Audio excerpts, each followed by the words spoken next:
میں نے بتایا تھا کہ حضرت حسن رضی اللہ تعالیٰ عنہ نے بہت ساری شادیاں کی ہیں, بہت ساری, 100 سے اوپر روایتیں ملتی ہیں. تو اس نے فوراً میں, اور اس کی میں نے ریزن بھی بیان کی تھی, جو الزام ان پہ لگتا ہے اس کو پورا ڈیفائن کیا تھا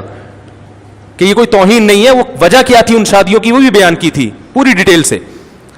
اس نے فوراً میرے خلاف کلپ تیار کیا, میرا مذاق اڑایا, اہل بیت کا دشمن, اور ان کو تو حدیثوں کا نہیں پتا اور کسی حدیث کی کتاب میں نہیں ہے.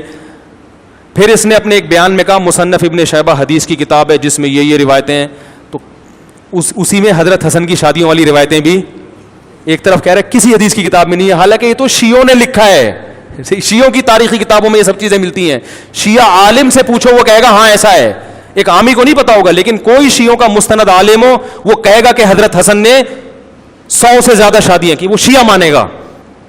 کیونکہ تواتر سے ثابت ہے یہ بات, اور حدیث کی کتابوں میں ملتی ہیں یہ چیزیں.